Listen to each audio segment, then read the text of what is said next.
Hi, Ananda. How are you? Hello, Benjamin. I'm good. Thank you. How are you? Very good. Very good. Thank you. Lovely to see you.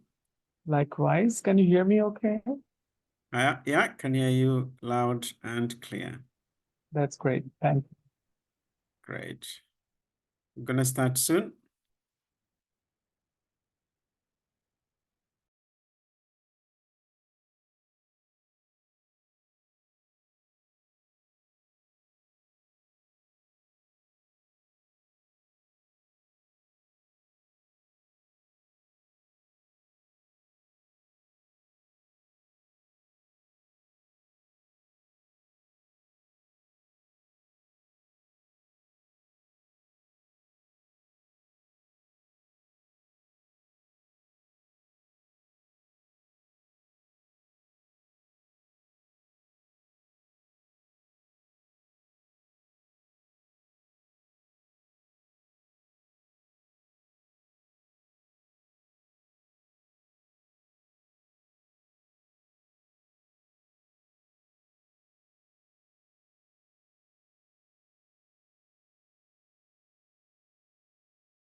Hello and good afternoon.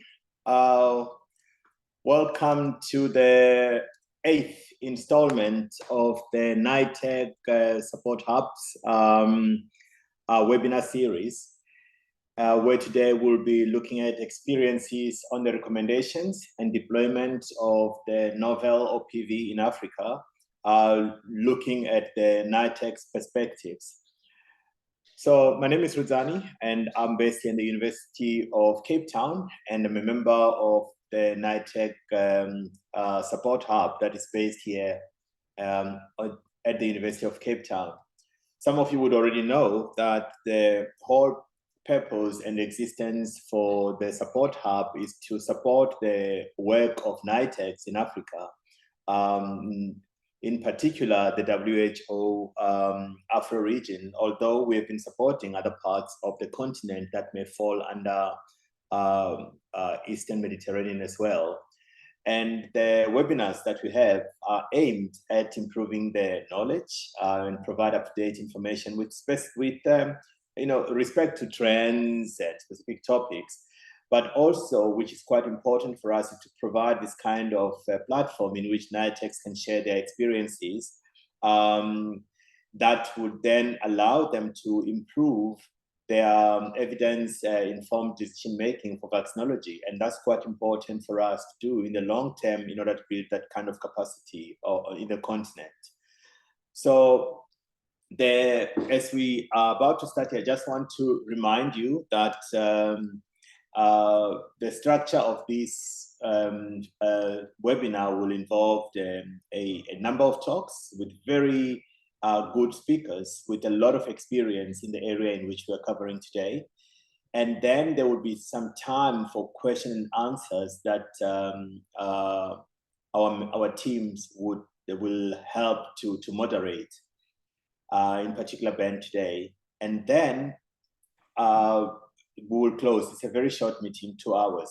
But even before the question and answers slot is arrived at, and this is quite important because some of our speakers may have to step out before that question and answer series. Please make use of the question and answer tab to ask any questions so that that can be addressed even as the rest of the webinar is evolving.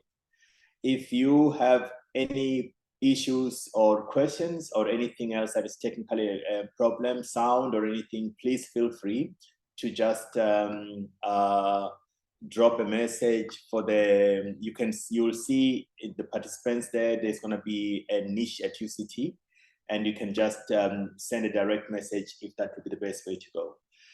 So without any further waste of time, I'm going to ask Jamal Ahmed, who is a coordinator for the polio eradication program within WHO in our region, to start sharing his slides so that he can just give us that situation analysis to kick us off in this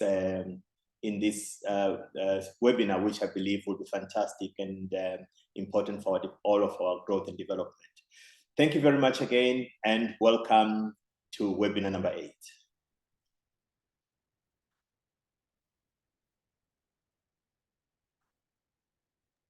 Thank you so much, Dr. Rizwani. And let me my name is again, just to repeat, I don't know whether I am coming across. I'm trying to turn the camera on.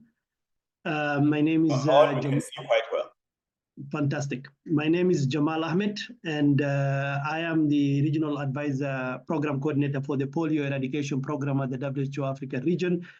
And thank you so much. I think this is my first webinar series organized by NISH, so very glad to be here with you guys. I hope the slides are coming through. Are they coming through nicely? They are. Thank you. Thank you so much. So with that, I will just briefly give an overview of the wild polio and CVDPV outbreak situation in the Africa region to the team. I know we have deeper discussion on exactly the vaccine itself. So that will come up later.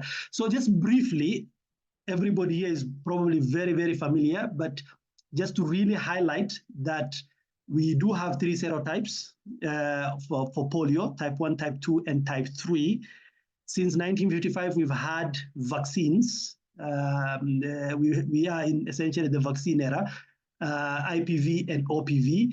And from the Africa regional perspective, the most important thing here for us today is the issue of that OPV shedding leading to the spread of vaccine strain, especially among unimmunized or under-immunized populations, leading to the emergence of circulating variant polioviruses. We within the Africa region, actually, as a matter of public health communication, we tend to use circulating variant polioviruses just to re-emphasize that it's the unimmunized or under-immunized populations that are really affected by these CVDPVs and not directly the vaccinated themselves.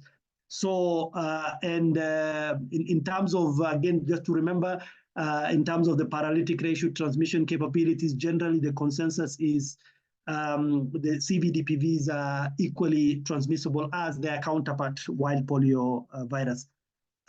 From the global perspective, the eradication has been on the table following the World Health Assembly resolution in 1988.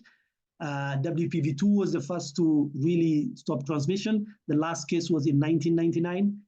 WPV3, wild poliovirus type 3, was also the last in 2012. And since then, these 2 wild poliovirus serotypes, type 2 and type 3, have been confirmed and certified as globally eradicated. So since essentially mid-2015 and then subsequently later on in the last decade. From the Africa region perspective, wild polio indigenous transmission for type 1, type 2, and type 3 was all interrupted in 2016, and the certification was confirmed by the Africa Regional Certification Commission in 2022 of indigenous wild polio virus. However, we still have that one serotype still circulating in 2 countries, in Afghanistan and Pakistan. The caseload, the transmission burden has gone down. It's been 6 cases reported each from each of the 2 countries last year, and only 2 cases reported this year. However, those 2 endemic countries continue to see a widespread circulation, especially in major urban centers, and a more recent resurgence actually over the last 18 or so months in the transmission. What does that mean? What that means is, for as long as there's transmission in those countries, the risk of reimportation and spread continues. We've already seen an example of this in 2022, 21, 22, when we had an importation into Southern Africa, specifically in Malawi and Mozambique, and subsequent circulation within there. We've had a quick response, not just in Malawi and Mozambique, but in all neighboring countries, including Zimbabwe, Zambia, and Tanzania, so those 5 countries. The good news is, for now more than 18 months, we have not confirmed any WPV detections, but that risk again continues to persist as long as Afghanistan and Pakistan continues.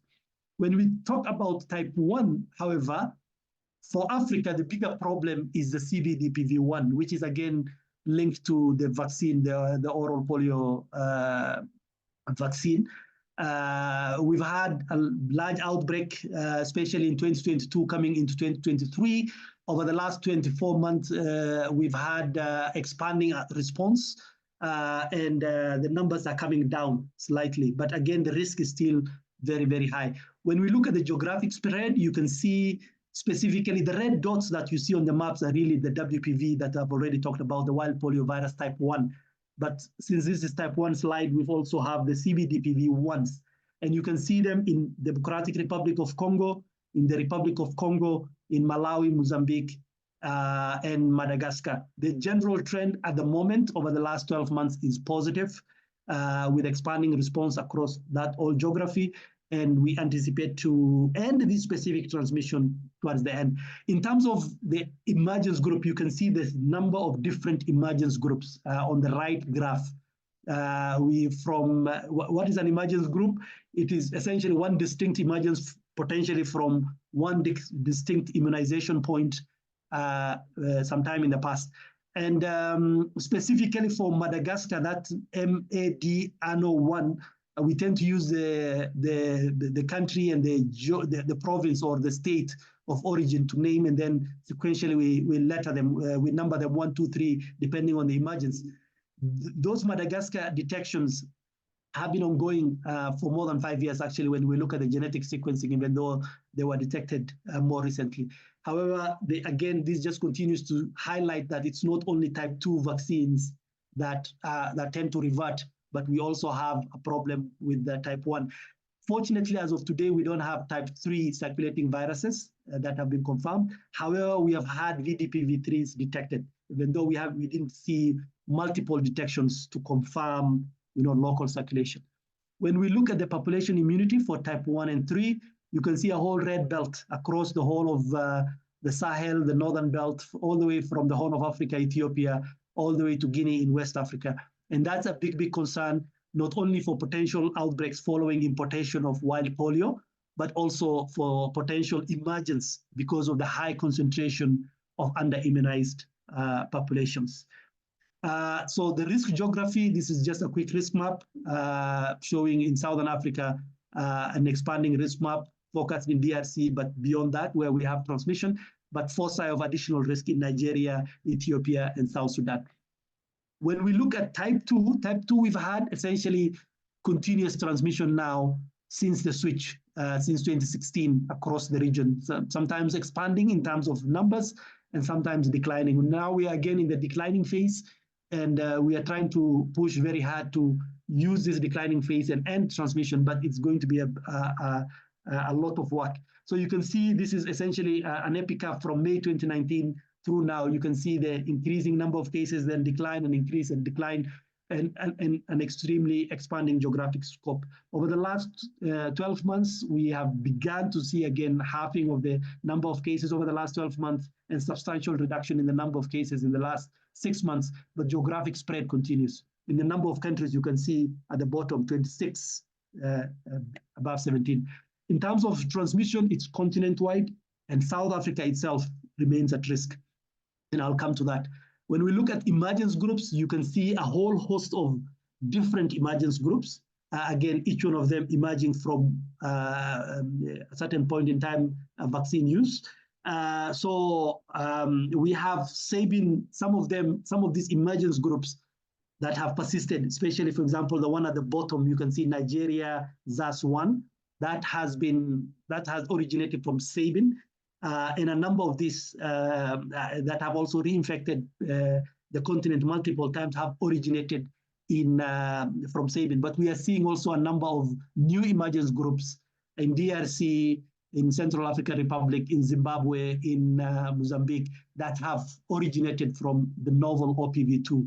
And I'm sure the next speaker will talk about that in more detail. Broadly, the two geographies that we are really it's the Democratic Republic of Congo and the neighboring area. The number of cases there have declined substantially now, 3 cases over the last 6 months and 46 over the last 24 months compared to more than 300 in the preceding time period. Generally, the trajectory is positive, but again, the workload remaining is still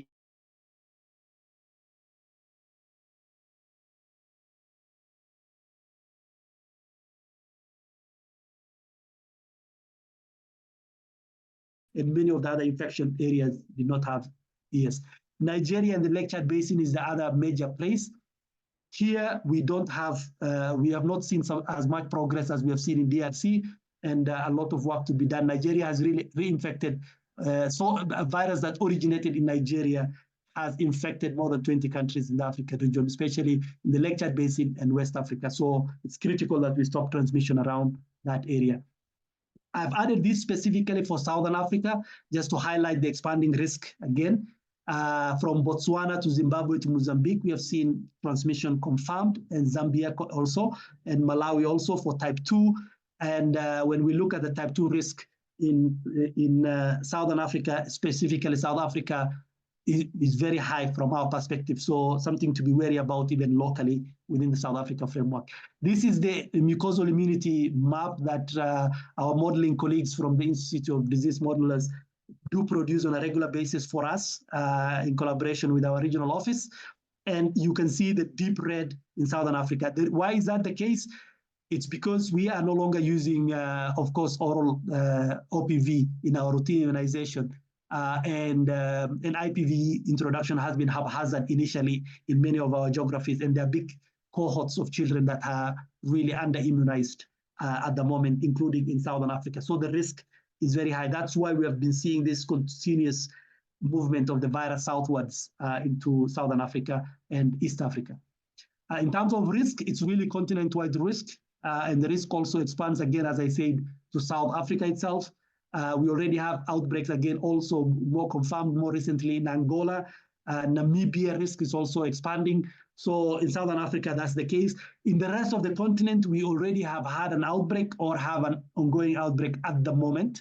The countries that really haven't had an outbreak are those last few countries in the southern tip of the continent. From surveillance perspective, we have generally our surveillance system is okay, is good. But when we look at type 2, with all the challenges in transmission, with the case to infection ratio being 1 to 2,000 approximately, give or take, you have even subnational gaps do matter, and we have substantial subnational gaps in Southern Africa, especially, and in Guinea, in parts of West Africa, in Guinea-Bissau, and so on. So we have subnational gaps in AFP surveillance and gaps also in environmental surveillance, as is being highlighted on the next map out here, where we have a number of environmental sites that may be not as productive as we hope. There are many actions, and I'll skip these slides for the sake of time, just really to highlight that a lot of the effort when it comes to the Africa region is because we did end indigenous wild polio. the focus for many of the governments has shifted. So highlighting the emerging and expanding risk of CVDPVs is critical, and this is a big priority for us. The other one is really targeting areas that are inaccessible, geographic challenges, using new tools to reach them. The other big concern is insecure areas, a big area in Nigeria that has had persistent transmission. One of the big challenges has been insecurity, inaccessibility because of bandits and so on, and working to overcome and reach every child in those areas is a different level of hardship. So the efforts, again, ongoing on that direction. As I highlighted, routine immunization is key. The emergence of CVDPV 1 and 3 is specifically linked to challenges in essential immunization. So again, expanding that through the big catch-up that is going on now is critical.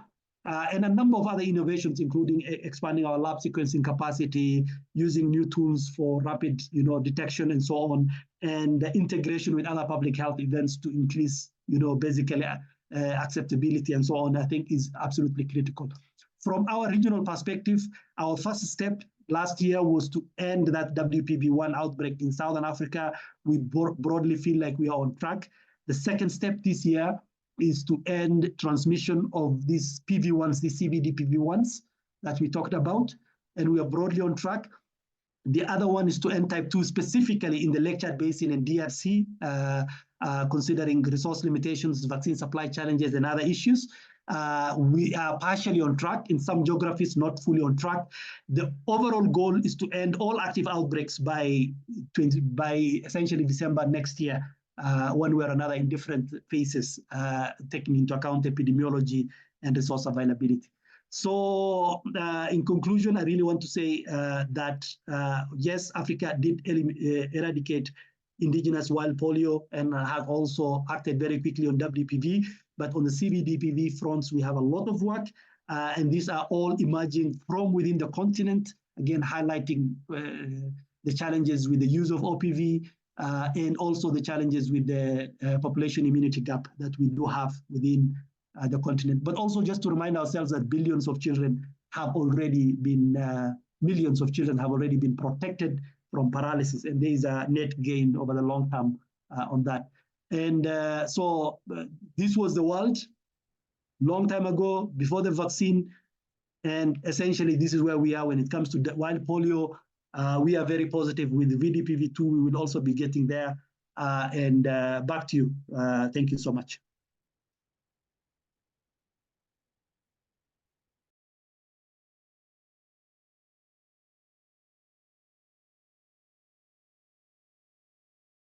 Thank you so much, Jamal. I think that is really concise and very good snapshot of what we are dealing with and where we are right now. I just realized that the time has gone to 23 past. I don't have any questions yet in the question and in the question and answer box. So I'm going to ask you to just stop the share so that Ananda can share.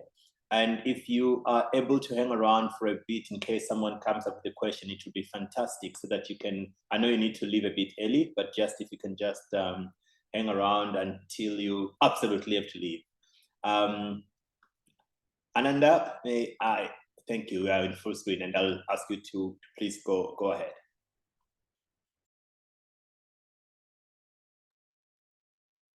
Thank you very much, Chair, and good to be here. Thanks to the NISH for this opportunity. My name is Ananda Bandyopadhyay. I'm a Deputy Director for Polio at the Bill and Melinda Gates Foundation. I'm also a co-chair of the nOPV Working Group of Global Polio Eradication Initiative. I also co-chair the Polio Research and Analytics Group of GPEI. It's an absolute pleasure today to present to you an update on nOPV2. So what I'm going to do today is to really cover the development aspects of this new vaccine, what it really took to develop the vaccine and then roll it out. We'll talk about WHO pre-qualification of the vaccine and what it really means for the field use of the tool. And then we'll discuss in details the learnings, the experience, and the new data that is coming in from the use of the vaccine in the field. So that's the plan for today's nOPV2 update. So let's jump right in. Jamal very nicely covered the current epidemiologic situation with global polio transmission. And he also covered the CVDPV situation.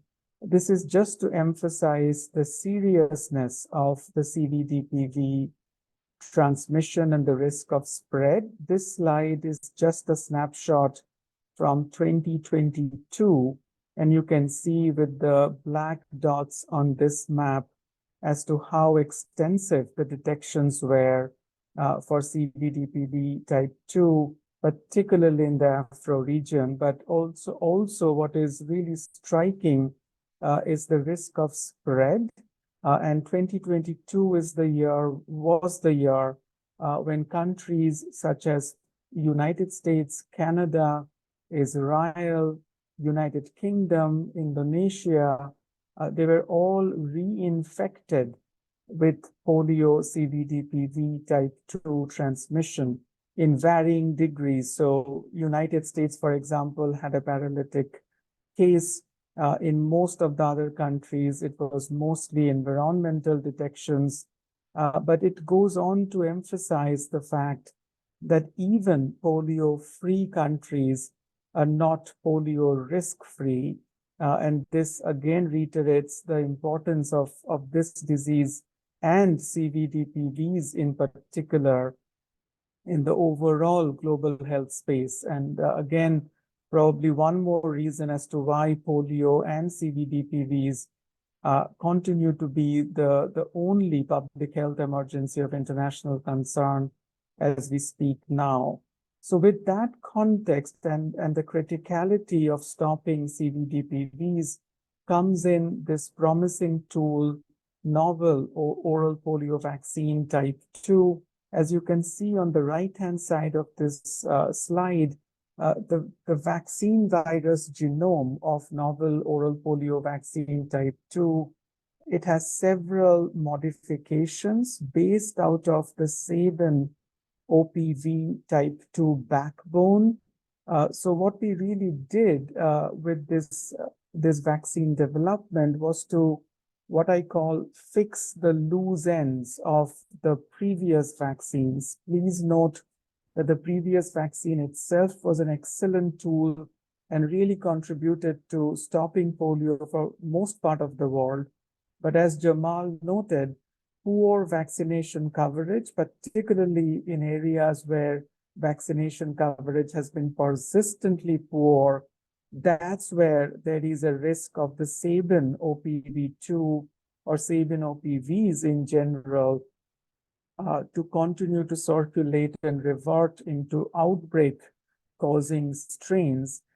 So by fixing the areas of the vaccine that we do know are more prone to lose attenuations and then lead to paralytic forms was the principle of developing the novel OPV type 2. And you can see in here areas like the domain 5 of the existing vaccine was replaced with a few specific substitutions that would make the vaccine more stable from a genetic perspective. And in addition, there were changes made at the polymerase level. And then also there were a few changes in the what we call the cis replicating element of the vaccine virus, a movement of the placement of this particular element. All of that to really ensure that this new vaccine has a much lower risk of reverting into neurovirulent forms compared to the previous form of the vaccine. So the risk of CVDPVs and the risk of VAP, vaccine-associated paralytic polio, is expected to be lower compared to the Sabin counterpart when it comes to comparison with the novel OPV. A huge consortium globally contributed to the development of this vaccine. This slide depicts that incredible development effort. which started in 2011 and then in a way concluded in 2023 with the successful WHO prequalification of the vaccine. In 2020, the vaccine became the first vaccine ever to receive EUL authorization or emergency use listing authorization of WHO, and that enabled the first rollout of the vaccine in March 2021 to respond to CVDPV type 2 outbreaks. And even before that milestone of the EUL authorization and rollout, there were several important milestones that covered the manufacturing of the vaccine, the clinical development of the constructs, and so forth. So again, quite a remarkable effort and really led by GPEI and its partner research organizations to bring us to this point. The SAGE has, over the past 5 years or so, recommended specific guidance to use the vaccine, and the recommendations or the endorsements started to come in while the clinical development was ongoing. I'm not going to get into the details of these recommendations, but you can tell from 2019 to as recent as this year, there have been endorsements and recommendations around the use of the vaccine, focusing on the outbreak response use of nOPV2. So the big milestone, the recent one, was the WHO prequalification that happened in December 2023. And this decision to transition from the EUL use of the vaccine to a vaccine that is WHO prequalified and fully licensed in the country of manufacturing really further facilitates the use of the vaccine to respond to the CVDPV outbreaks that Jamal talked about. So what's the use guidance of nOPV2? So it doesn't really change much in terms of its pre-prequalification and post-prequalification era, where the focus of use of nOPV2 will still be for outbreak response. And based on the SAGE guidance that I just showed that have accumulated over the past 5 years or so, just to highlight a few such recommendations, nOPV2 can be administered with vaccines like IPV or other parenterally recommended and administered vaccines in the infancy, and also can be administered with supplements like vitamin A. nOPV2 should not be co-administered in mass SIA campaigns or mass supplementary immunization campaigns alongside with BOPV. And this recommendation is due to the fact that we have seen when these vaccines are co-administered, there is an immune interference against type 2, and there could also be some risk of recombination. So the mass scale administration of the two vaccines together is still not recommended. However, routine immunization use of bivalent OPV and campaign use of nOPV2 can take place simultaneously. SAGE has also recommended that based on the trends of evolving emergence, nOPV2 campaigns, particularly the first two nOPV2 campaigns, should be implemented within 4 weeks of each other.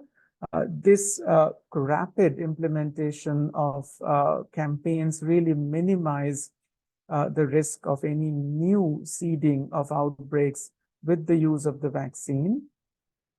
And then, as noted in the previous presentation, there are still some areas of co-circulation of type 1 and type 2 polio. And in those areas, sequential administration in mass campaigns of the different OPVs would still be recommended. So that's in a nutshell of how the use policy of nOPV2 is looking like.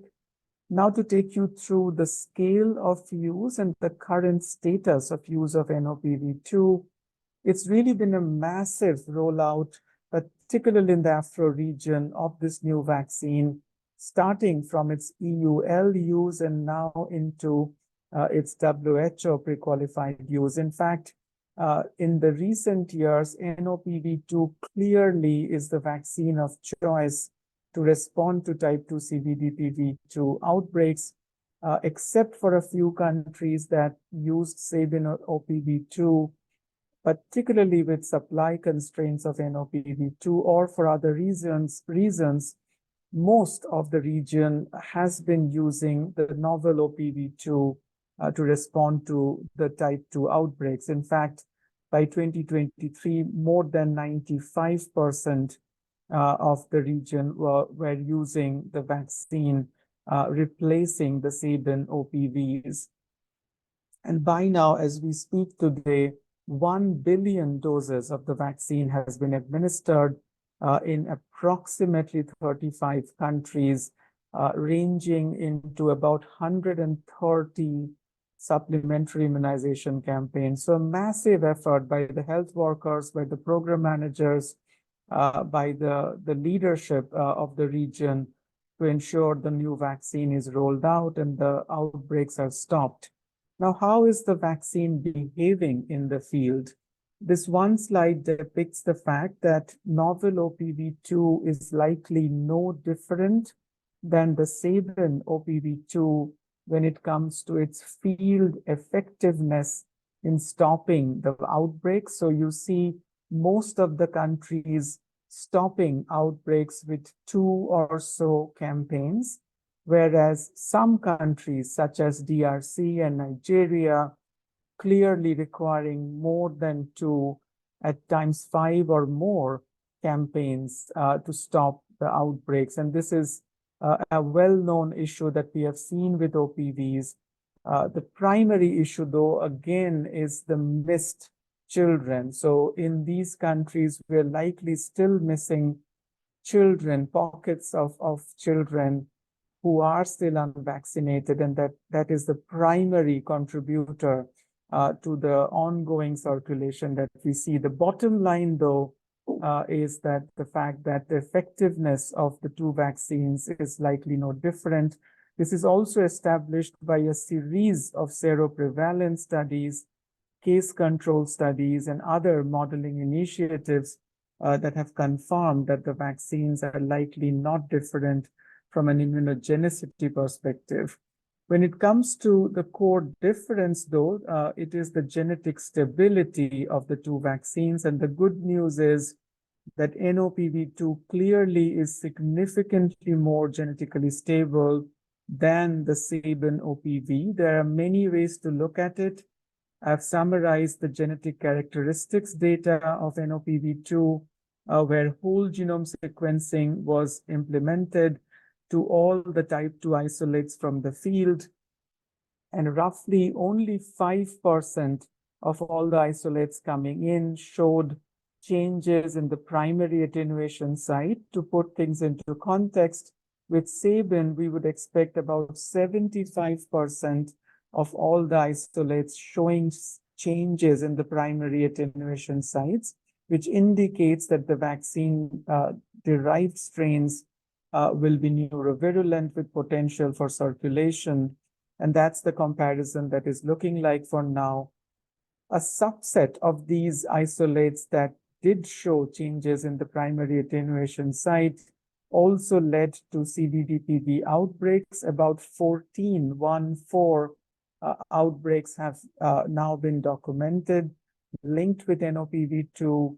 But again, to put things into context, had Sabin been used at this scale in these geographies, we would have expected a much higher number of outbreaks or emergences of CVDPVs by now, and would have at least detected more than 70 outbreaks in this time frame, and much higher number would have been actually seeded. So that gives you a context of how promising this new tool is. but also at the same time, it denotes the fact that it is not a magic tool. We still need to reach the unreached children to further minimize the risk of spread of the CVDPV2 outbreaks.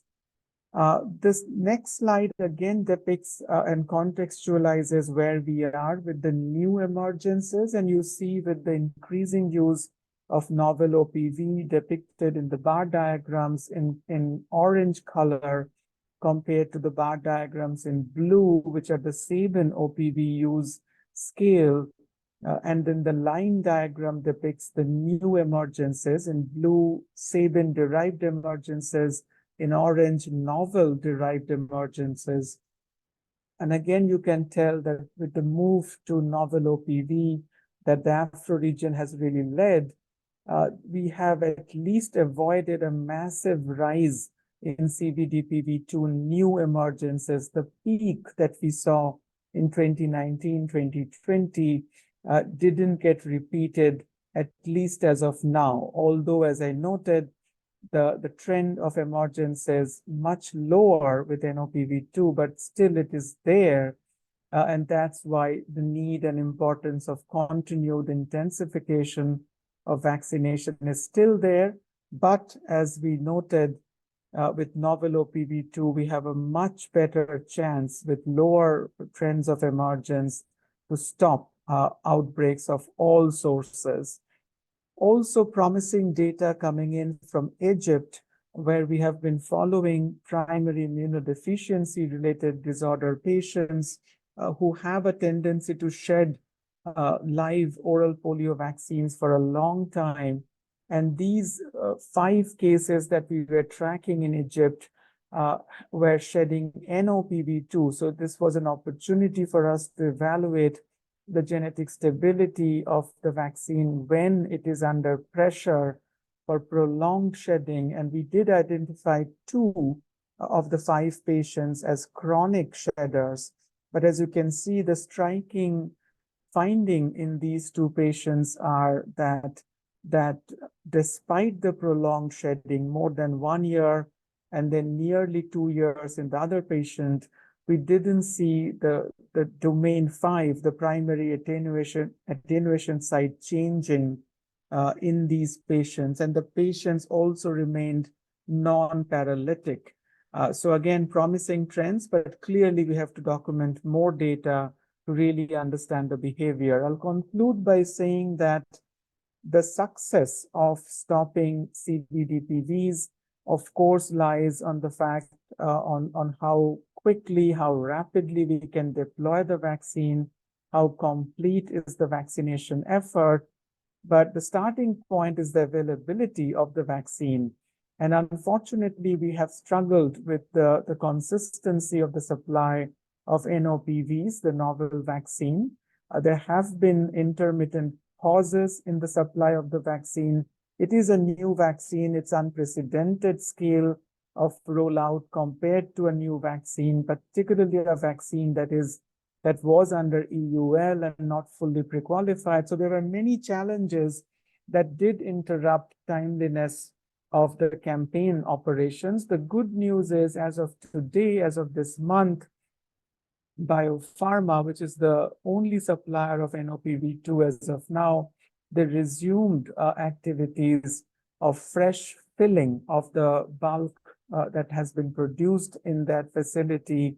And that means that there is now promise of really addressing the supply constraints in the field.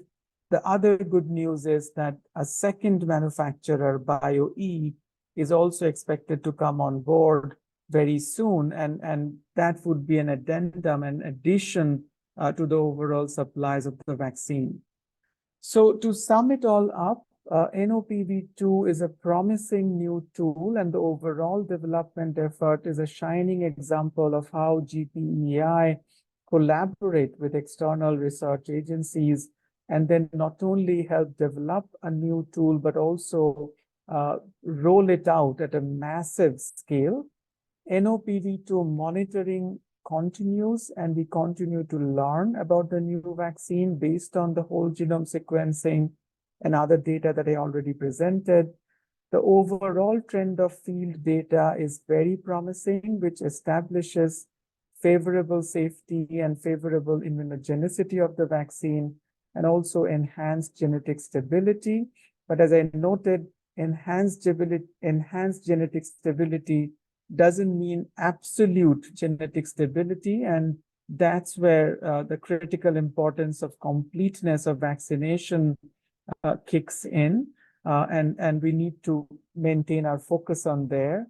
And finally, the expansion of supplier base and adequacy of supply will really be important for us to bridge the gap and complete the vaccination efforts over the next few months and beyond. So with that, thank you again to all of you for this opportunity, and I hand it back over to the chair and Benjamin. Thank you. Excellent. Thank you so much, Ananda, for that comprehensive presentation, and same for Jamal. And I know both of you are leaving soon. So there is one question on the Q&A that was sent. So that was for Jamal, but I see Adrian has hand up. Adrian, do you want to unmute and ask your question or make a comment? Before Adrian, you come in, I would like to say that because Ananda and Jamal are leaving, you can just send your questions, whatever they may not be able to answer now because they're going to leave. Please send those questions to us and we can forward to you, Ananda and Jamal, and I hope that is fine. You can just respond to the questions on email, if that's okay, if we run out of time. All right. Okay, Adrian, up to you. Ask a question or make a comment.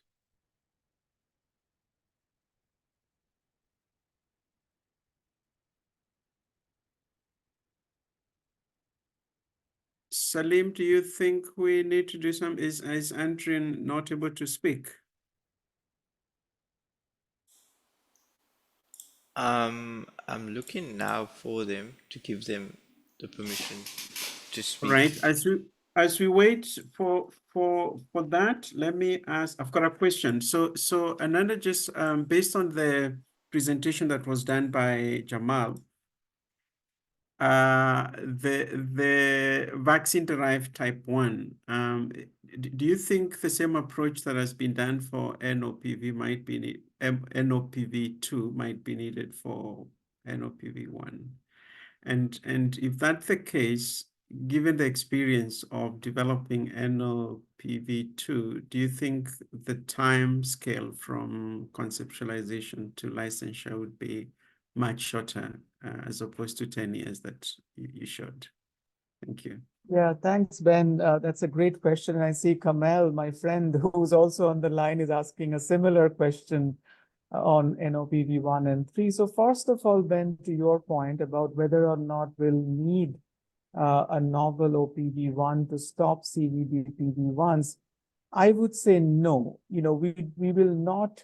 We already have a Sabin bivalent OPV, and at least for now, it is an excellent tool to stop the CVD-PV1s. And if we strengthen routine immunization, as Jamal noted, if we use bivalent OPV in right-sized and rightly timed immunization campaigns, then the bivalent Sabin OPV is good enough to stop the CVD-PVs. However, for the long term, definitely we will need the novel 1s and the novel 3s in an ideal situation to complete the eradication of these types of strains. And the good news is, and this is where I can answer Kamal's question as well, both these vaccines, novel OPV1 and novel OPV3, are under clinical development.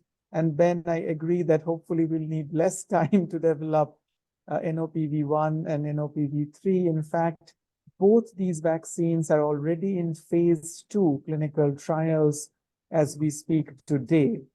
So if these vaccines are EUL eligible, then rapidly after the phase 2 data generation, these vaccines can be made available for another addition in our overall toolkit to respond to outbreaks. And if they are not EUL eligible, then we are likely looking at the phase 3 study and then a full WHO pre-qualification. But just to give you a sense of timing, Ben, we are likely looking at the next 3 to 5 years for when these vaccine tools can actually become a reality, depending on the success of the final stages of clinical development, and also depending on how the regulatory pathway is going to look like. I would also add that we are also investing on a novel trivalent OPV, so nTOPV. This is yet to enter human clinical trials, but we expect the first in-human study will start this year. So that gives you a glimpse of the spectrum of the novel vaccines that we are looking at to give us yet another edge in completing eradication. But as I noted, we already have tools that should help us stop the existing outbreaks. Thank you so much for that answer, Anada. And Adrian, do you want to go and ask or make comment?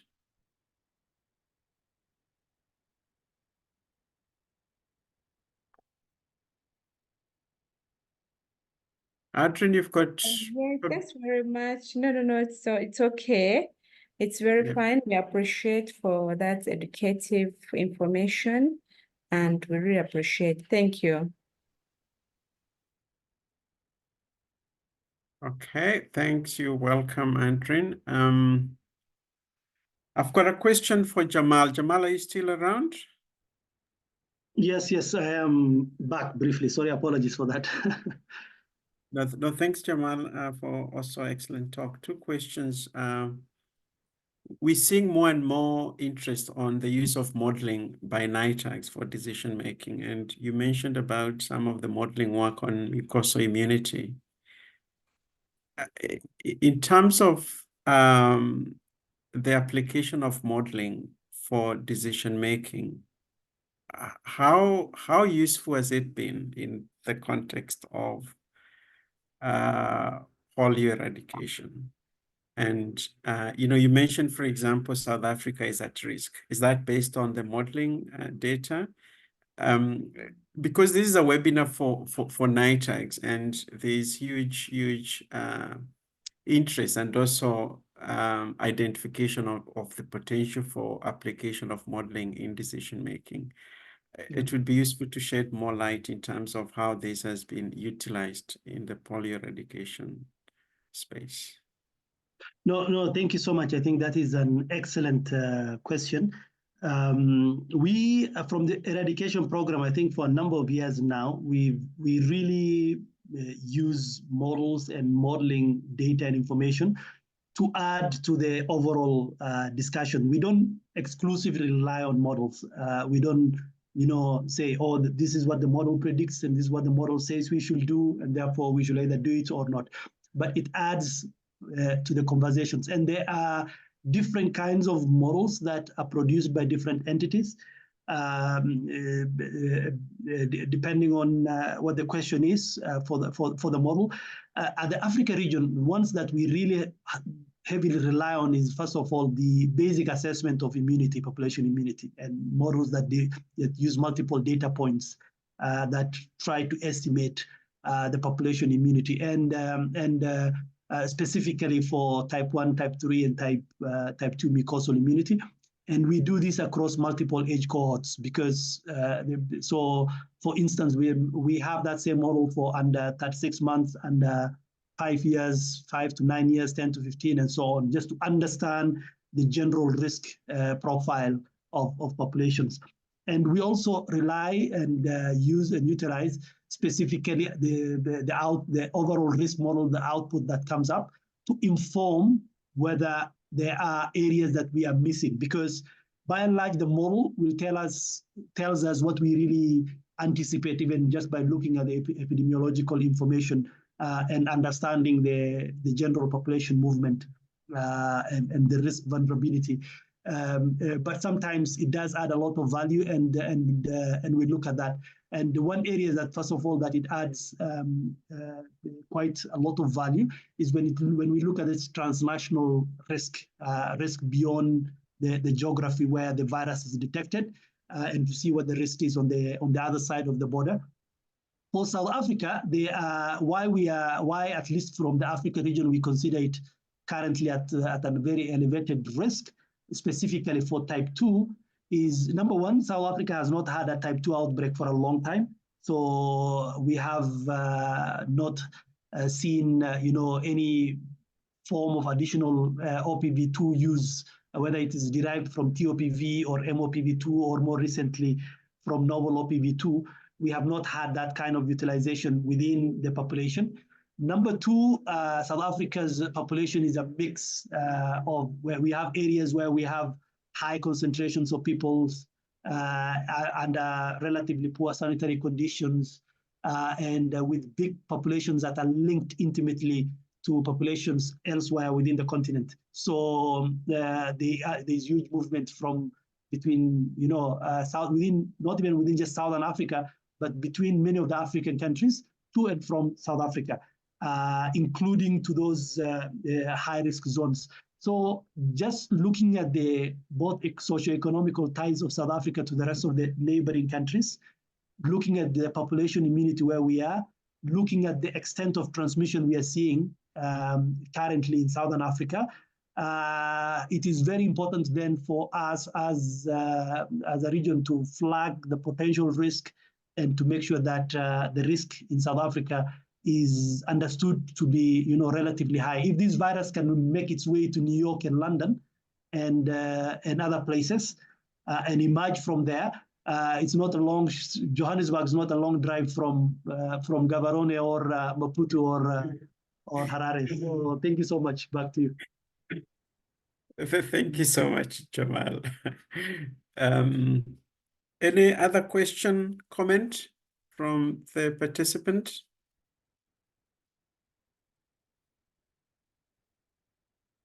Okay, as you wait, another question for you, Jamal, from me. When we're engaging with our colleagues, brothers and sisters, our parent in Africa, how do we tell them that, this, vaccine-derived polio, vaccine is still good, even though the cause is the vaccine. And as you know, vaccine confidence is a big issue on our continent. And, even though sometimes it could be for one vaccine, it sort of spreads to other different vaccines. So how do we engage with our population to tell them, look, you need to take these vaccines because, the population immunity is not as high as we want. And indeed, this vaccine is safe. Is there any sort of like evidence-based approach that has been developed by your team? You're on mute, Jamal. No, thank you. That is a very pertinent question. When we talk, the challenge is, first of all, for us to communicate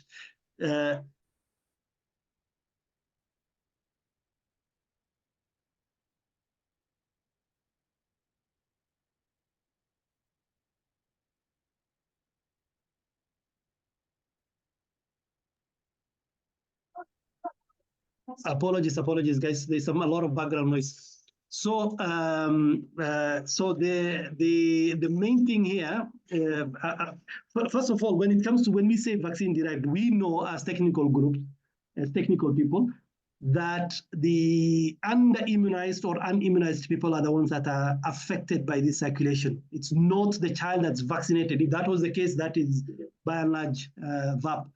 So the populations that are affected are those ones that we haven't reached, those children that haven't been vaccinated, or even adults in some scenario. So the vulnerable populations are, and sometimes those vulnerable populations are vulnerable because they have a higher propensity for vaccine hesitancy.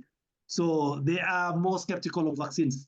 That's part of the reason why we haven't reached them. Sometimes they maybe belong in Nigeria, for example, maybe they have some other issues, including even in DRC, either some religious or other social political reasons where they are more vaccine hesitant. So when we start with that and we define our problem as vaccine derived, it adds to the confusion in the modern era, especially that's even more crazy. And it especially adds to the confusion because we tend to translate this to local languages. So not just English and French and Portuguese, we tend to translate when we are doing public health communication to Swahili, Lingala, Hausa, the local languages, Somali. And a lot of the times you will realize that when it is translated, it especially even becomes a more dangerous communication problem because it translates from vaccine derived to vaccine caused. So it begins to add to our problem. And it's two-pronged. First of all, I think by and large within the region, we have tried to avoid the use of vaccine derived for a while now and move towards variant poliovirus, especially post-COVID. There's a broader understanding of that concept of variants. The other issue is when we are translating to local languages, our guidance is usually just to use polio, don't even bother with variant and so on. Let's say we have a polio outbreak and we have a polio this outbreak and we're going to have that vaccination. But social media, videos, WhatsApp, everything is available in every part of the continent. And we are tracking a lot of misinformation that comes with this. And the battle will continue until, honestly, one way or another, we stop this transmission. So it's going to be a remaining challenge. But the original name doesn't make it easy, to be honest. So I think the technical name that we have given it is a starting point. Back to you. No, thank you so much. All right. So I think I don't see any comment or questions, all hand raised. Just to thank you again, Jamal and Ananda, for your excellent talks. And if we get questions after you leave, as I said earlier, we can always reach to you via email. Again, thank you so much, and I appreciate your time and your contribution. Much appreciated. Thank you. Thanks. Take care. Thank you so much for the Take invitation. care. Thank you. Bye-bye. All right, we're now going to move to the next part of the program, which is NITAG's perspective on making the recommendations on using the nOPV2. And we do have Mombi from Zambia NITAG and also Telahun from Ethiopian NITAG with us. And the idea for this session is for NITAGs just to share the experience in terms of, because this fits under switch, sort of switching from one type of the vaccine to the other. And for NITAGs just to share the experience in terms of how did they go about making a recommendation on using the nOPV2, given the, maybe some of the NITAGs made this recommendation while the vaccine was under emergency use listing. So maybe we can start with Mombi to just share Zambian experience, and then after that we can go to Telahun, and then we can ask question, comment, and after that another NITAG represented. Yeah, I see we've got up to about 10 countries. If NITAGs want to share their experience or ask question, please go ahead. Over to you, Mombi. So thank you very much, Ben. I hope you're able to see my slides. Yes, I can hear you loud and clear, and I can see your slides. Go for it. Okay, thank you. So I'll just share our experience in terms of our process and how we went about with recommendation and deployment of nOPV in Zambia. So I'll go through our experience and then also what transpired after in terms of how it was implemented by the Ministry of Health following our recommendation. So in terms of background, we had the technical working group on polio that was constituted under our Zambia Immunization Technical Advisory Group to review the optimal schedule of polio vaccine and also considering the use of nOPV as well as introduction of IPV into the national immunization routine, into the routine schedule rather. So based on these two questions that we received from the Ministry of Health, the group was constituted to discuss and make recommendations. And as part of our process, using the framework, and I must mention that the framework we used was the older version, which is slightly different from the one that we were introduced to in the vaccinology course that we did sometime in 2023.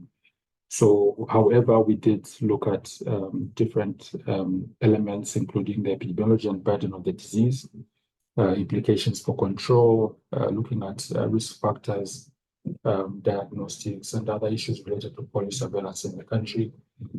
We looked at the progress at the time of polio eradication efforts, as well as issues around surveillance performance. And we also made some recommendations based on the findings around that.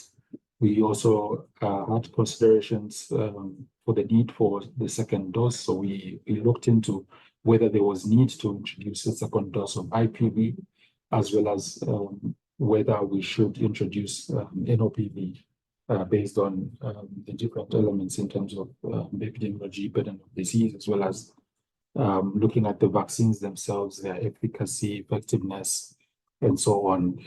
Issues of cost were also looked into, acceptability, and other considerations were also reviewed and discussed as part of those meetings. So we did look at data from different levels, the global level, regional and local data as well was used to try and advise or inform our discussions. Like I said, we looked at issues around efficacy, effectiveness, cost data or information was also looked at, and where we didn't have local level data, we did try to look at regional as well as global data to try and inform our decision making. And where we saw some limitations in post-marketing surveillance data on safety, because at the time nOPV was a new vaccine, and we did recommend to the Ministry of Health to strengthen their vaccine safety surveillance as well as AFP surveillance systems.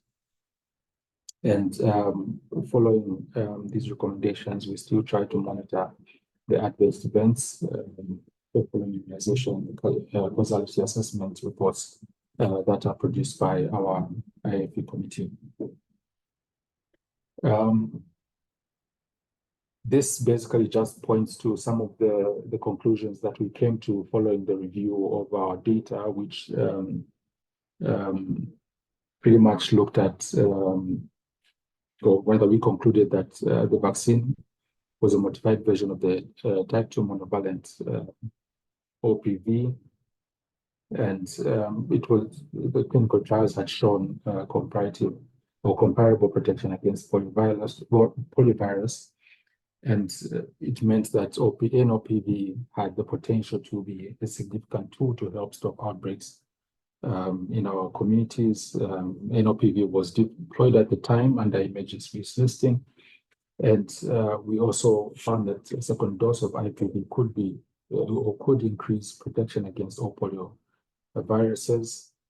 We also found that the 2-dose IPV would adequately protect against all polioviruses once bivalent OPV and advanced post-certification strategies that were projected for 2027 and beyond. And also the initial introduction of 1-dose OPV provided an immunity base against poliovirus types 1, 2, and 3. And in the context of trying to eradicate type 2 wild poliovirus and subsequent withdrawal of the type 2 polio vaccine, immunity base produced by the first dose could could be rapidly boosted rather by the second dose of IPV. And based on the data that we had reviewed and deliberations from the NITAG, we recommended at the time that Zambia should consider using nOPV for the CEVD-PV2 because it had shown that it provided comparable protection against the poliovirus. It was more genetically stable and less likely to be associated with emergence of the CEVD-PV2. And also nOPV had the potential to be a significant tool to help in the case of outbreaks. We also recommended the introduction of the second dose of IPV to increase protection against all polio viruses. We also recommended strengthening our vaccine safety surveillance. And we also recommended that the ministry tries to, as much as possible, achieve and sustain high coverage for both OPV and IPV in all our districts. And we also recommended that they aim to achieve and sustain all polio surveillance indicators at all respective levels, that's at national and subnational levels. So following our recommendations, the ministry did deploy the vaccine, and our country met all the 16 requirements with 13 documents verified as shown on the right. In November 2022, there were 2 isolated polio virus type 2 that were detected at 2 of our environmental surveillance sites on the Copper Belt. And the scope of the outbreak response targeted 4 provinces, which in close proximity with Copper Belt and thus were deemed as a potential risk areas. And in those 4 provinces, we targeted 44 districts in the response. And we implemented, I think February 2023, the first nOPV round of vaccination, where we vaccinated slightly over 2.2 million children under the age of 5 in those 44 districts. And the second round was conducted in April this year, targeting a similar number of children. In July 2023, we had additional rounds of, additional cases of CEVD-P2 that were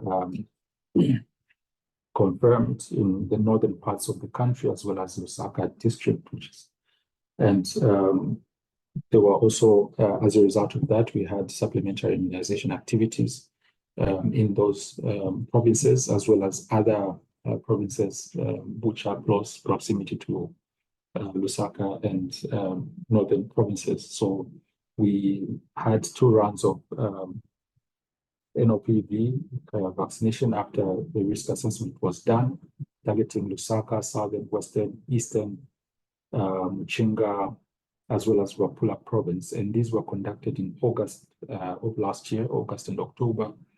And we had targeted slightly over 6 million children under the ages of 8 across 84 districts. So just to show the 4 rounds that have been implemented of nOPV2 vaccination.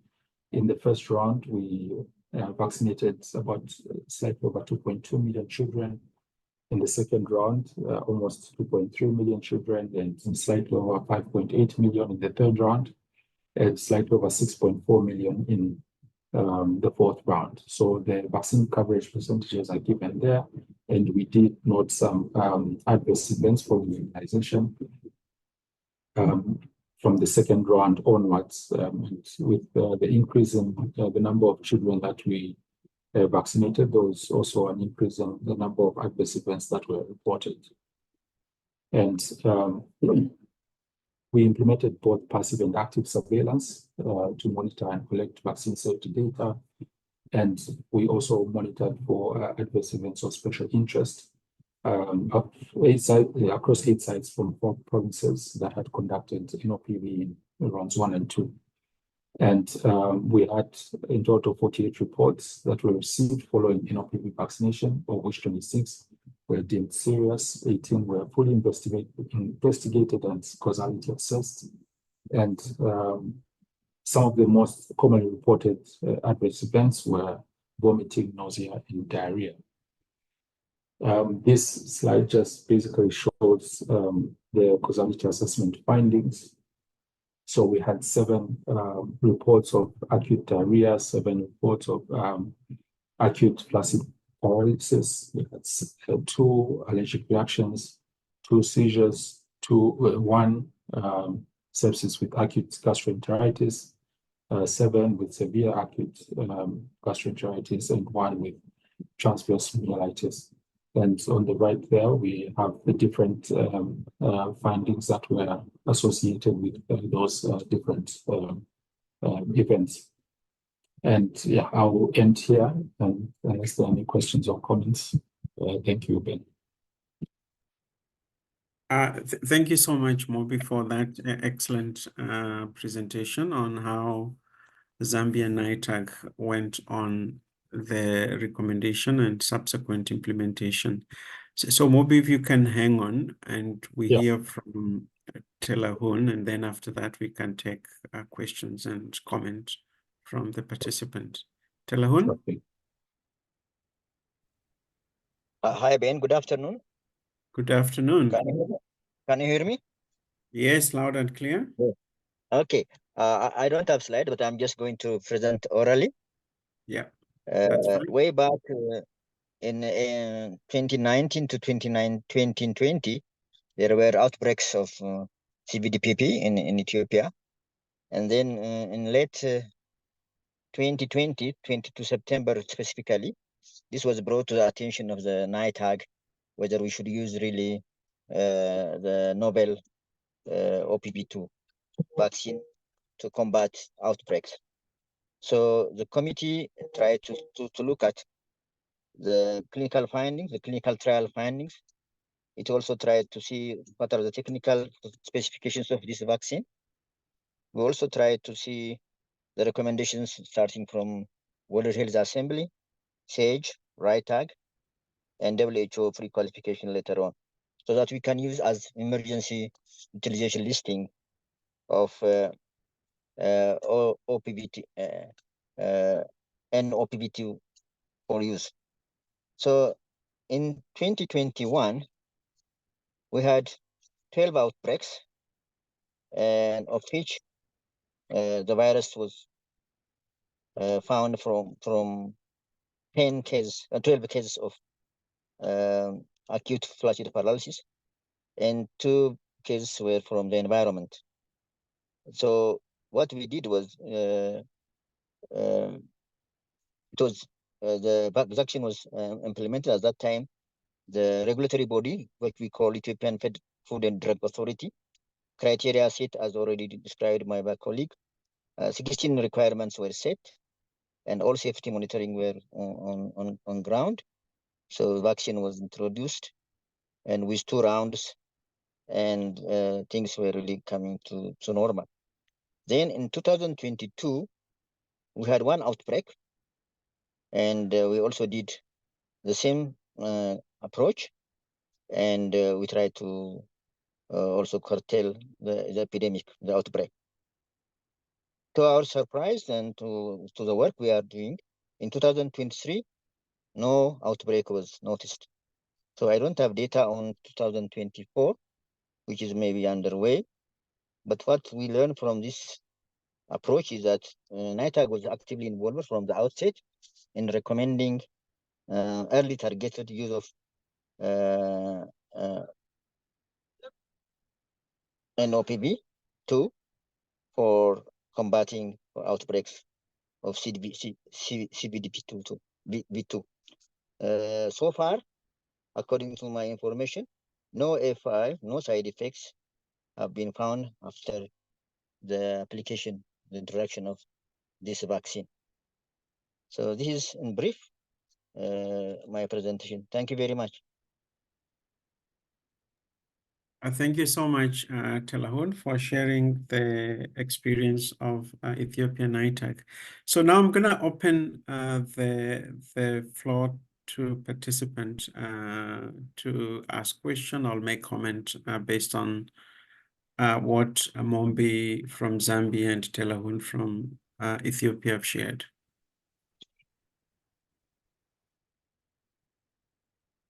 You can raise your hand and we're going to make it possible for you to speak, or you can type on the Q&A chat box.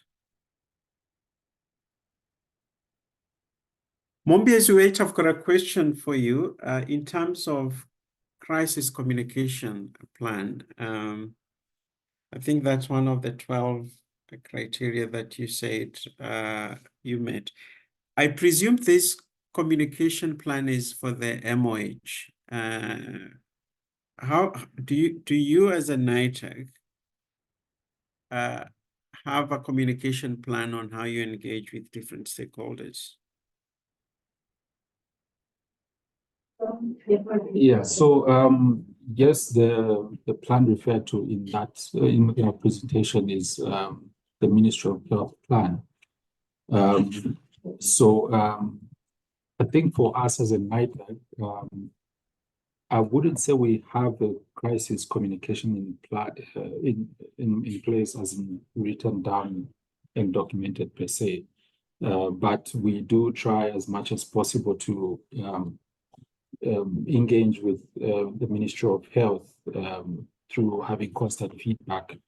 And through that process, we also try to engage a wider variety of stakeholders, depending on the issues that are being addressed. So, for example, our ZAMRA, Zambia Medical Regulatory Authority, and National Public Health Institute, and all these other different stakeholders who play a key role in us keeping track of our polio vaccination and any other issues that may arise from our immunization program. Okay, excellent, thanks. Just to give you the context of why that I've asked that question is repeatedly the issue of communication, between NITAGs and MOH and other stakeholders, keep on coming. And also the issue around NITAG's work being more visible to different stakeholders. So that's the context of asking that question, Mobi. Okay. Yeah, we do try to work on our communication.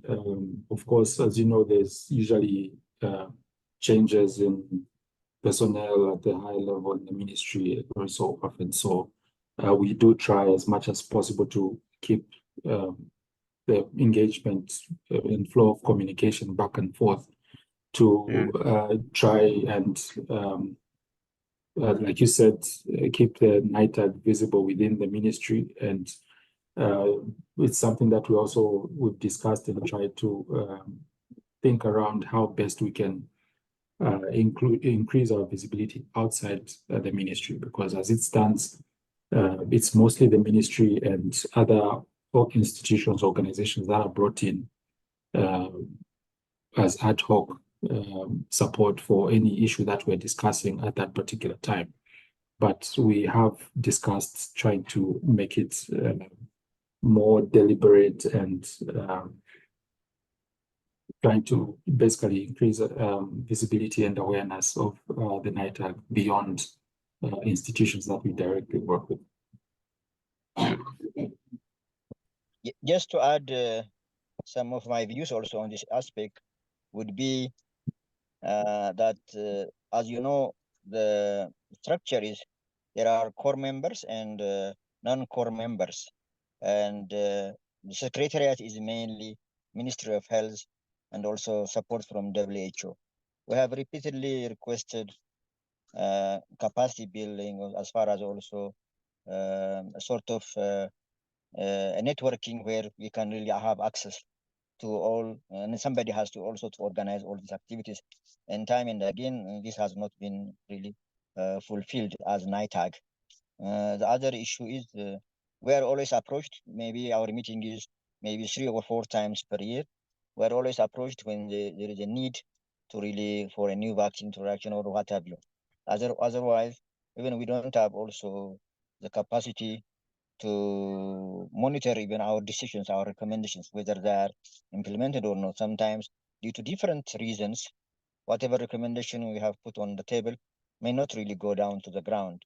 So there are also even communication problem, even at our communication with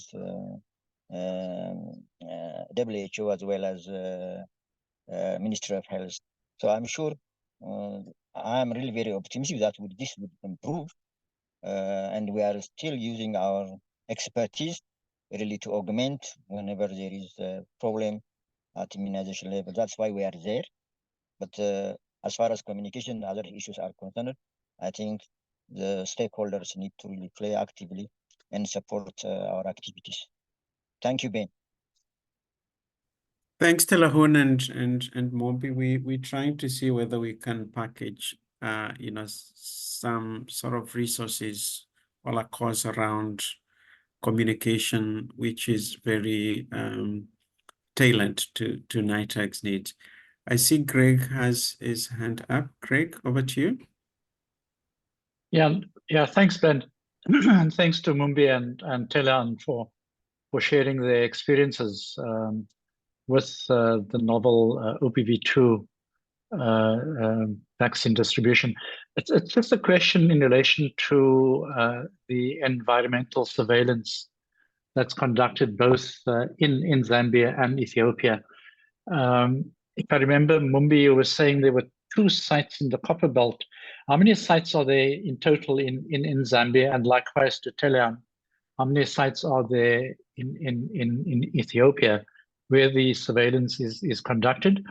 And then in terms of the sequencing of the isolates, is that done in country or do you use WHO reference labs on the continent?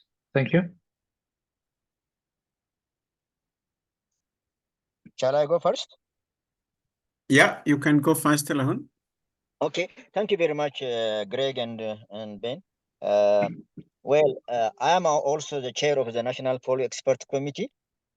So we had recently a meeting, and as far as environmental surveillance is concerned, we have really having a very big country in Africa. We have only now 3 sites, and we wanted to expand them at least to 5. And our sewage system also in country does not have really a central sewage system, so where we can really get access and check for the virus. So that's also our problem. But despite that, we are in a firm belief that we have to expand our surveillance, our environmental site to increase, because Ethiopia is very, very big country and we have only now 3. Recently, we are planning to expand it to 5, but 5 is still not enough. As far as identification of the species is concerned, I think we're not doing much through sequencing, and I'm pretty sure that sequencing usually is sent to your country, South Africa. But I'm sure in the future we may have also to do some sequencing as well. Thank you, Greg.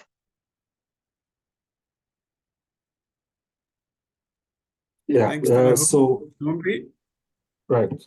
So I think we have about 16 sites now. They were increased from about 11.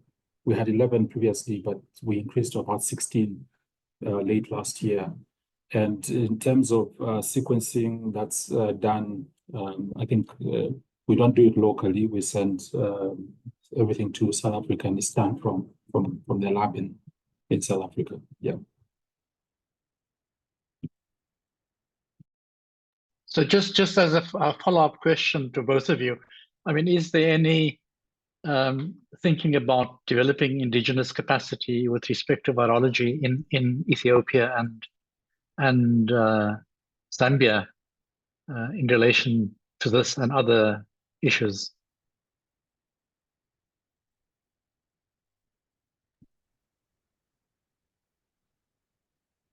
I think Ethiopia has also expanded its higher education We have now over 50 universities, and we are not only monitoring poliovirus, we are also monitoring measles, as you know, and also rotavirus. Rotavirus has been one of the sentinel sites in East Africa, where we are really looking at it is a different variation as time goes on, despite the vaccination in proper on proper available, as you know. So we are doing a lot of virological surveillance as well as surveillance studies, and we are also building capacity at PhD level in microbiology and virology. So things are really going to be better in the future. That's what my assumption. Thank you very much for Greg for this question. Thanks, Talon. Sorry, Greg, just to get your question clear, you're asking if we have plans to build capacity in terms of lab infrastructure and so on. That's the question. What is your lab capacity, and are there plans to further develop it? Okay. Well, we are trying to build like general lab infrastructure. We are trying to strengthen that through our National Public Health Institute. But as far as plans that are specific to building lab infrastructure that is towards polio and the like, I think that is not really in the plans, because the idea is not to have any polio. So there've been discussions around that, trying to see if the ministry would want to take that direction. But so far, indications are that while they are trying to build capacity generally and including other disease areas, there's not so much focus on polio specifically because of the thinking that we want to eradicate and not have polio in our community. Thanks, Nombe.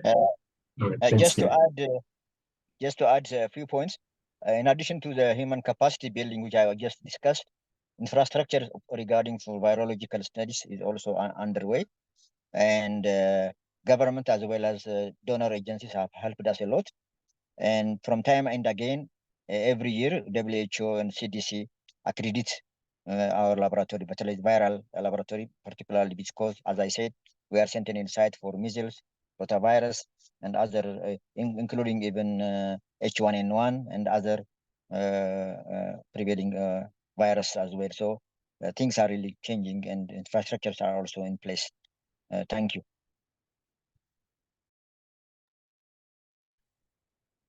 All right, thank you so much, Telahun, Mombi, and also great for the questions. I see we've got Furaha from Tanzania. We also have Carlota from Mozambique in the call.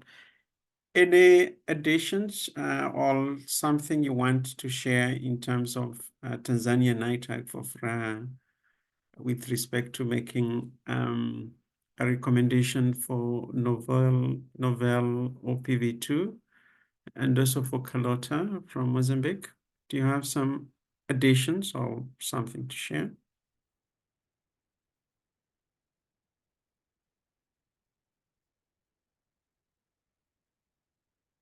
Furaha?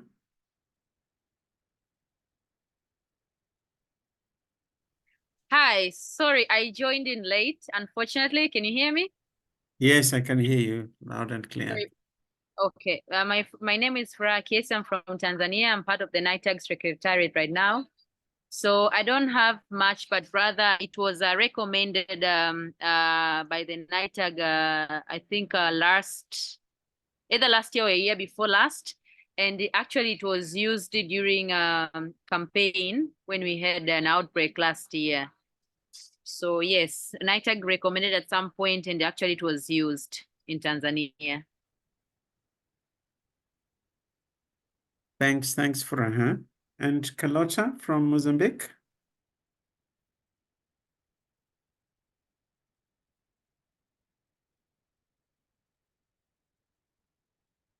Okay.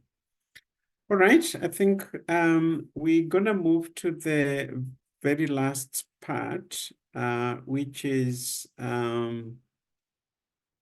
two presentations from our colleagues from NISH, that is Salim and Suzanne. They're going to speak to us on some of the resources and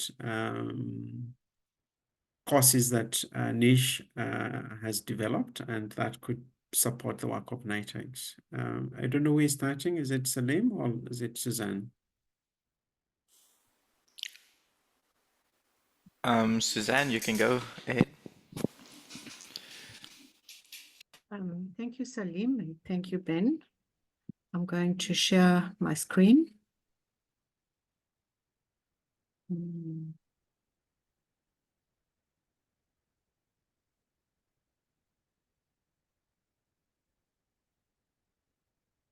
The host has got the spotlight on me.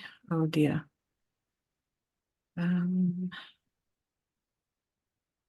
Screen. Are you struggling to share your screen, Suzanne? Yes. What am I doing wrong? You've got the right to share. Yes. Okay. Oh, here we go.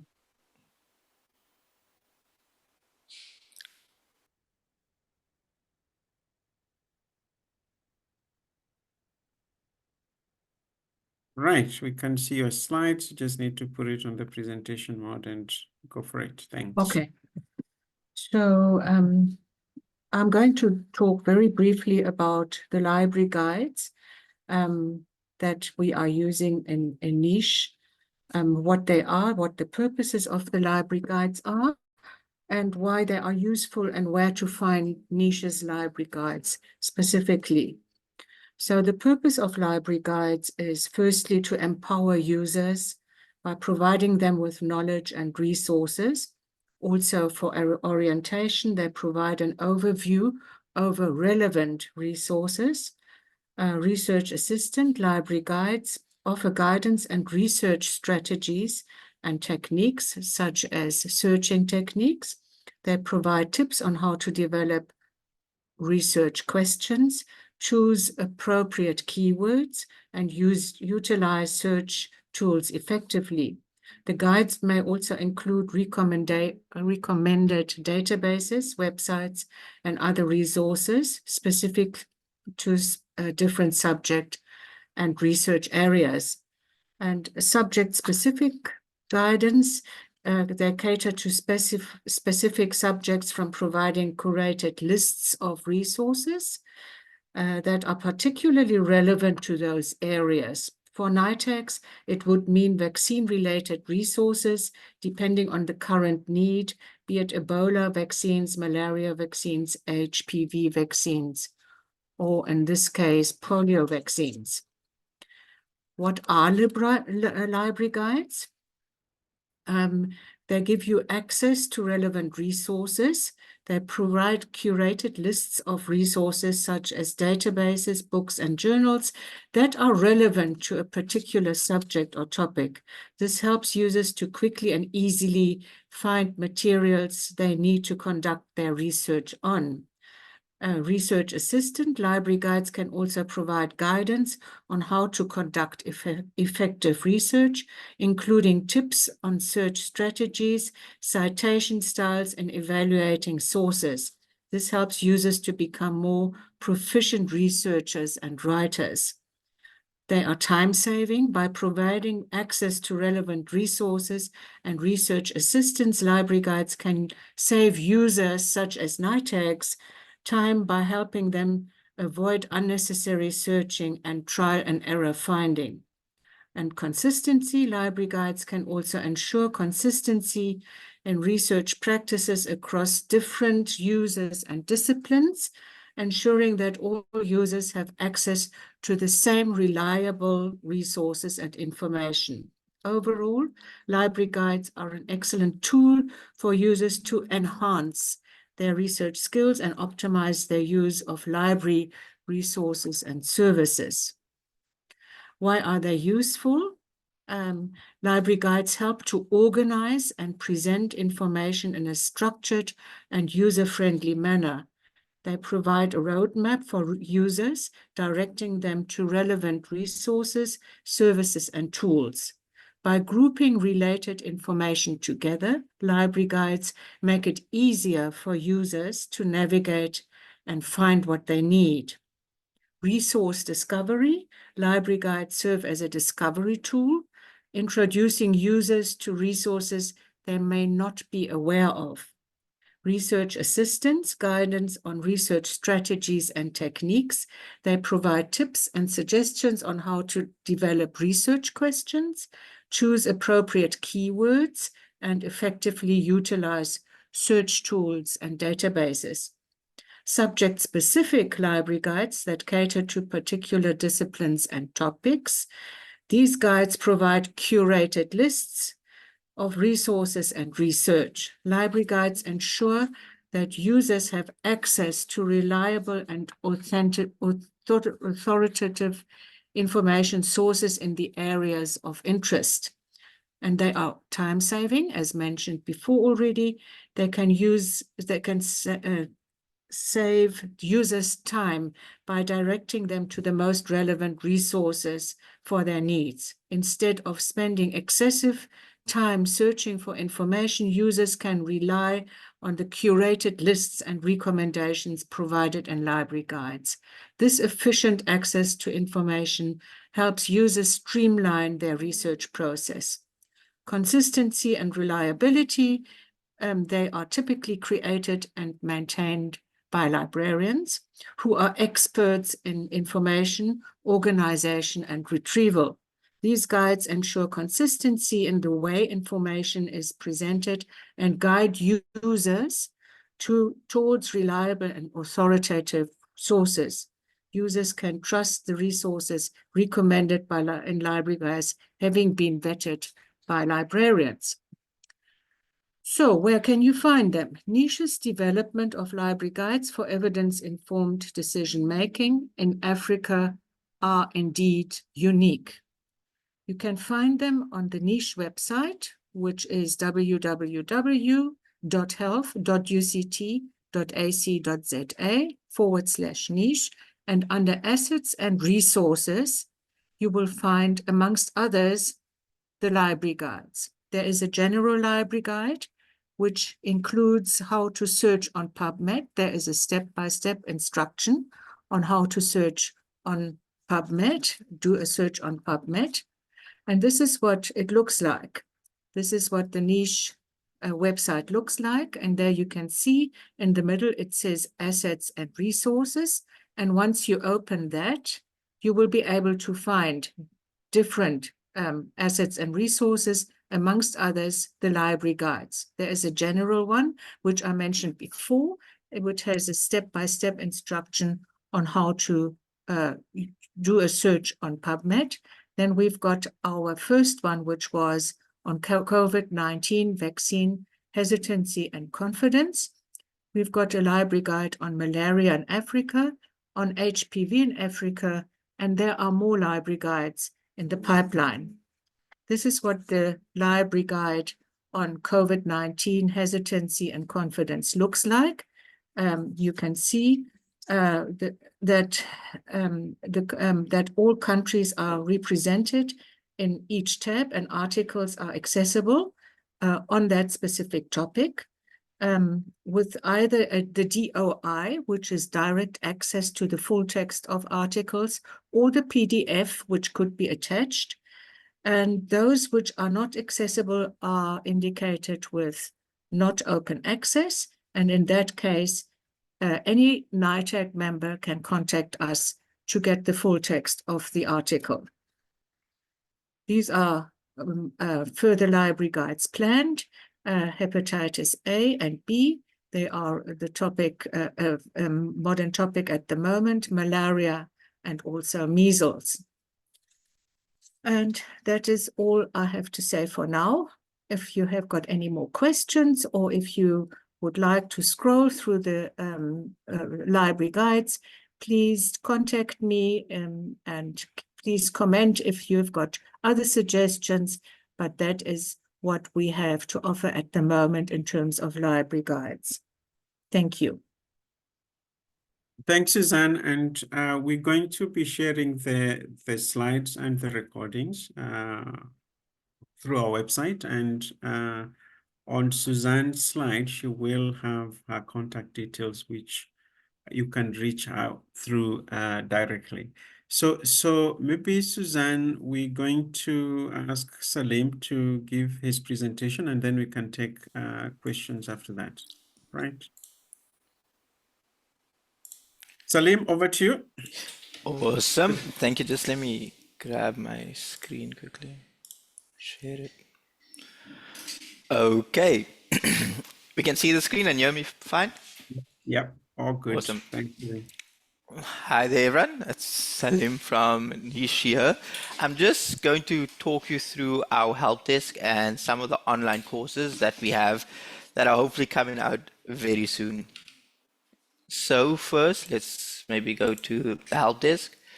What's the purpose of the help desk? It was created basically to provide a convenient and effective channel for NITAGs to submit their requests to NISH for EIDM services. And these include like modeling, health economics, health systems, design thinking, and any rapid evidence synthesis. So the help desk it's more than just maybe a support line. It's a strategic resource that's maybe designed to facilitate your advisory roles. And we there also to help that.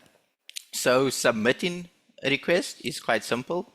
We try to make it as streamlined as possible. So whether you're in need of maybe a quick literature review with Suzanne's help and everything, or you need maybe a complex economic analysis or whatever mathematical modeling, our help desk for NITAG members should be maybe your first point of contact. So how does it work? So you submit your query on our website. We do have a whole on this over here. If you go to our website, you'll see one of our main tabs says help desk. You click that and you'll be taken to a form. So in this form, we're just going to gather all your information and then also what your request is actually about. So you submit your inquiry, then we on our side, we're going to assess and we're going to assign the right expertise or technical advisors to help you with your certain request. So then you'll work either directly with the technical advisors, the specialists, or we maybe come up with some customized solutions for you. And hopefully in time you receive your deliverables. So whatever you needed help with, you get in a timely manner, and also to help inform your different policies and whatnot. So it's not just a service, remember, it's more like a partnership. We as NISH, through the help desk, are there to ensure that every decision you make is backed by evidence and also analysis, expert analysis. Then moving on to maybe another thing that we offer, or it's currently in the pipelines, but it should be out quite soon. We do have training online courses that are going to be coming out. At the moment, we have 4 with more being worked on and whatnot. So we have the vaccinology training for NITAG. So this provides maybe an in-depth understanding of vaccinology. So we are aware that NITAGs are comprised of a lot of different expertise coming from different places. So you won't maybe all have the exact same knowledge. And sometimes it really helps when all members of that team or of the committee kind of have a basic understanding of each other's roles and other areas. So this is just kind of there to provide that basic understanding for vaccinology. Then we also have vaccinology fundamentals for immunization advisors. So this offers knowledge in vaccinology that's essential for supporting evidence-based decision-making. And then we also have one that focuses specifically on evidence-informed decision-making. So the principles and practices of using EIDM to kind of make your decisions and whatnot in the immunization and policy world. And then Suzanne also created a really nice course for us, Searching for Scientific Literature. This is designed to maybe enhance the skills necessary for effective searching and retrieving of scientific literature. We were hoping these courses would be online, but there's just been some delays in our LMS, so the management system that we kind of hosting these sites on, or these courses on. So hopefully it will be coming out in, I want to say, 2 weeks, month max, and everyone in the webinar who signed up will get an email telling them that it's gone live. Now, that's it, a quick little update from me. Once again, that's just our website there, nicheafrica.org. It's kind of, you can put that in and it will take you, it will redirect you to our website with the longer URL that Suzanne shared with you. And you'll be able to find all these assets and the help desk on the website. If there are questions, you are more than welcome to raise your hand, and whatever we can answer, we will.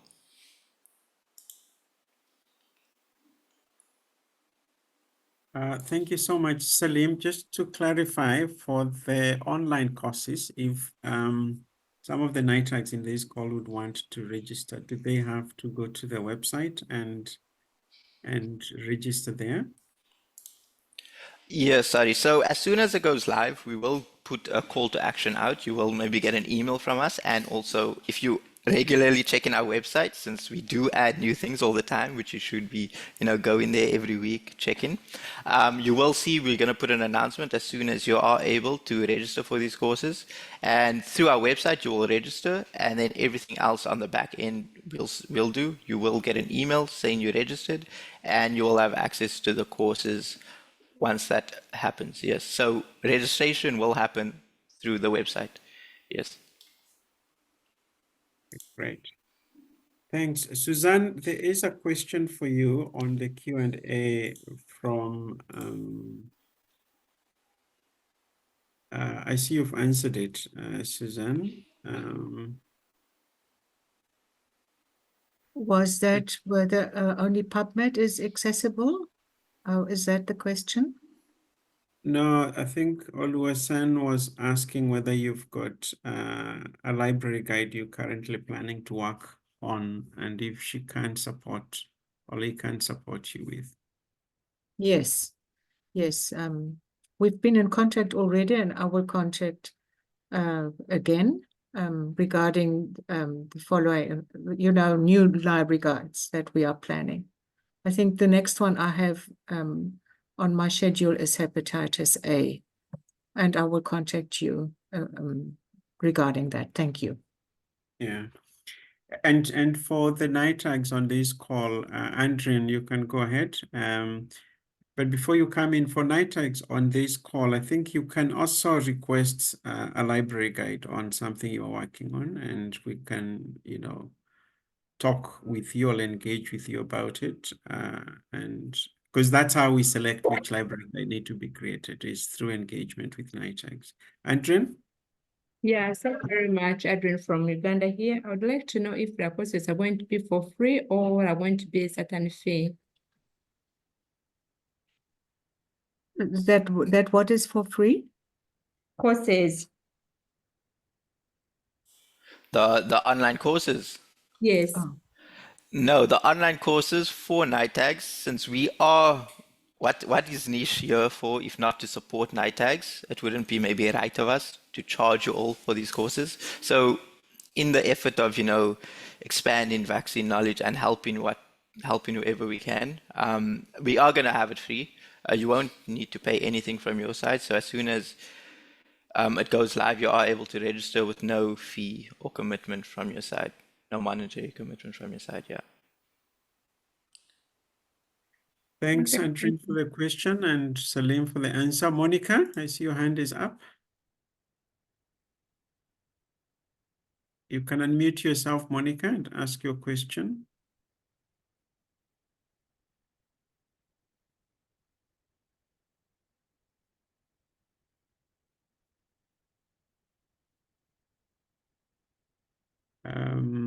Salim, do you think it's issue to do with rights that Monica is not able to speak to us? Monica, you do have, I did give permission to unmute. Okay. So if you can hear us, you can just unmute and then go ahead.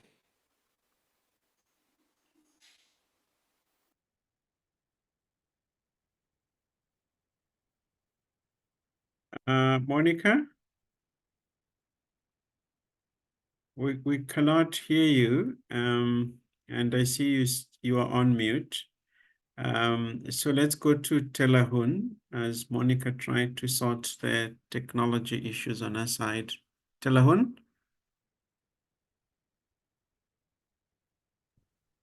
Yeah, sorry for the noise. I'm outside a cafe. Well, my question is, thank you very much for the online training. It's really very good news, and as soon as it is on live, and then we will participate. It is only for the NITAG. Can we also utilize it for the local capacity building? Thank you very much.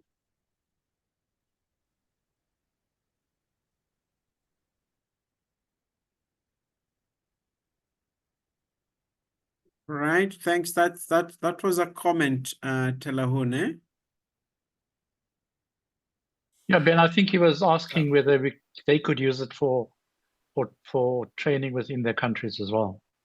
I see no problem with Tele and with you using it for training for non-NITAG members. Yeah, absolutely. I think it's designed with NITAGs in mind, but Telahun, there is no reason why others cannot access it and use it for broader capacity development.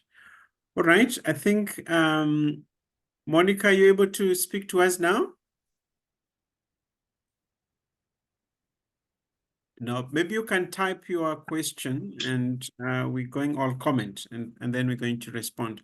I think we're coming to the end. I'll hand over to Greg to close the meeting and thank you so much,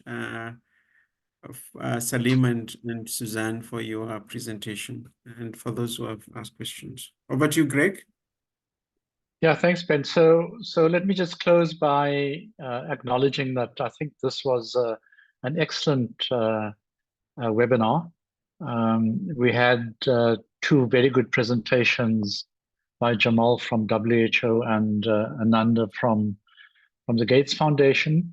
And Ben, I assume that they've given us permission to distribute their slides, and it will be part of the recording of this webinar that will be made available to you as individuals and for sharing amongst your colleagues.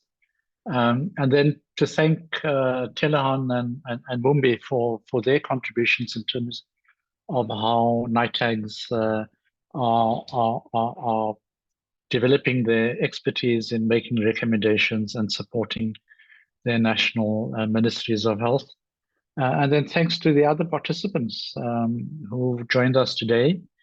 We're doing this as part of our capacity development program. There will be another webinar in the next quarter, and I think the focus there is going to be on the hepatitis B birth dose. And then just lastly, to thank the interpreters, Nick, Patrick, Carla, and Fernanda, for hopefully doing an excellent job. I couldn't listen to the interpretation because I don't understand French and Portuguese, but hopefully our French-speaking and Portuguese-speaking colleagues appreciated your translation services. And then thanks to Ben for moderating and for the NISH team for putting this together. So hopefully we'll see you soon in the next 3 months.